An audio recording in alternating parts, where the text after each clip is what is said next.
Hello everyone, my name is Joe and welcome to another edition of Joe's Technology. This is another in my continuing series on building my transcoding computer. As you can see here, this is a Source 210 type of case that I've used before. And it's a little hard to see because this room's a little on the small side. The Source 210 is easy to access. It's got a couple of thumb screws. You can just kind of like pull them out here. Let's see, so unscrew one. These screws are loose, so keep track of them. The moment you unscrew it, they will fall out. Oh, that's right. This camera probably can't see it. Oh, this one's in there pretty good. For that one, I'm going to have to get the screwdriver. Oh boy. Great. Now where's the screwdriver? I tell you what, Murphy's Law always applies here. Ah, here we go. Here's a Phillips. Okay, as a matter of fact here, I could just pan up just a little bit.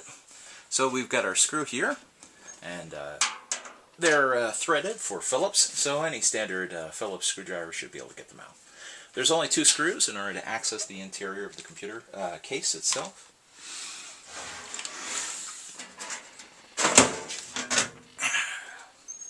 Source 210s are nice because they're inexpensive and they have room for lots of drives. In this case, since the transcoding computer's primary role will be to basically contain hard drives and transcode video,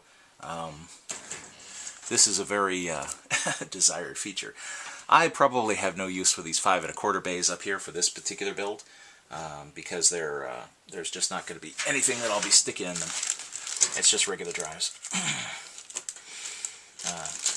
These are 3 1/2 inch bays if you didn't know. NZXT includes this little bag of screws. It's got little instructions if you didn't know how to put one together. There's even a couple of zip ties, although only a couple of zip ties, thanks to NZXT. At least there's plenty of zip ties included with my Corsair power supply. Thank you, Corsair. So step one is to get into this bag that NZXT is supplied, and in this case we're looking for these little metal standoffs. These are used to mount the motherboard to the case itself.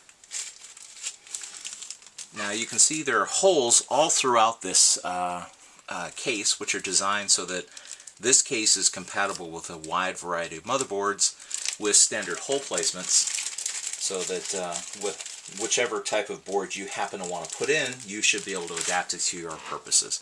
And so you simply place this little bag of standoffs and screw them into where the holes are most appropriate.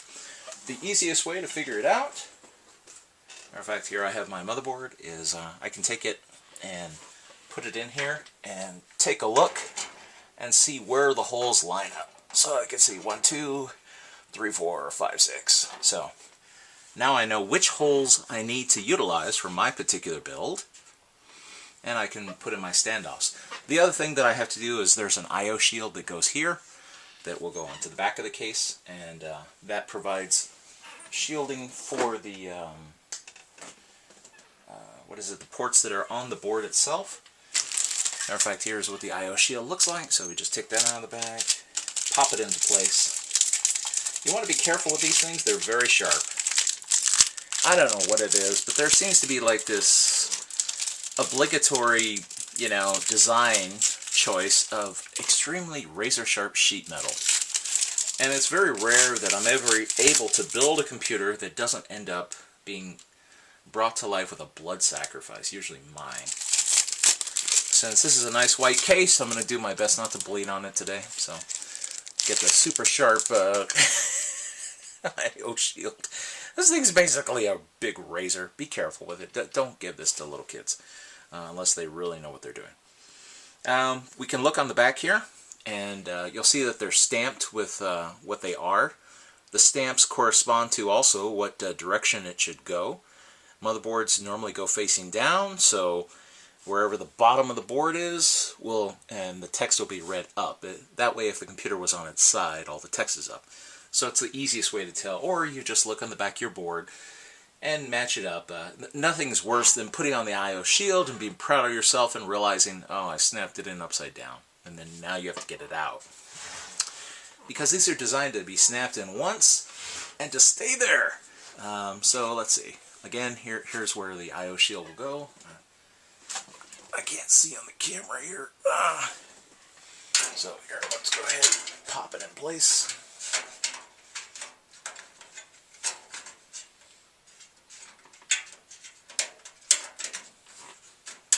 Now I could just breeze past this, but I want you to see what you can realistically expect by popping one of these things in. Because I've seen other build videos where they do everything really fast. They don't show you how they did it. They gloss over the fact that some parts are more difficult than others. So you watch it and you're like, and you try to put your stuff together, and they've cut out steps. There's things missing, and you're like, what did I do wrong? Mine just doesn't work. I hear from a lot of builders that get frustrated trying to follow what they've seen other people do, and I want to go ahead and try and be a better builder and show everybody all the steps. Alright, let me just verify that I've got my holes right, and let's see, it looks like I do. Alright, so I'm sure about my standoffs. I know how many I need, I know where they go, and so at this point I will stop it. You're going to either need a wrench, or what I would advise more is a socket screwdriver. The socket will depend entirely on the size of your standoff. So, you know, if you plan to build a lot of computers, you could always go to a hardware store, take one of these with you, figure out which socket driver it is that this fits.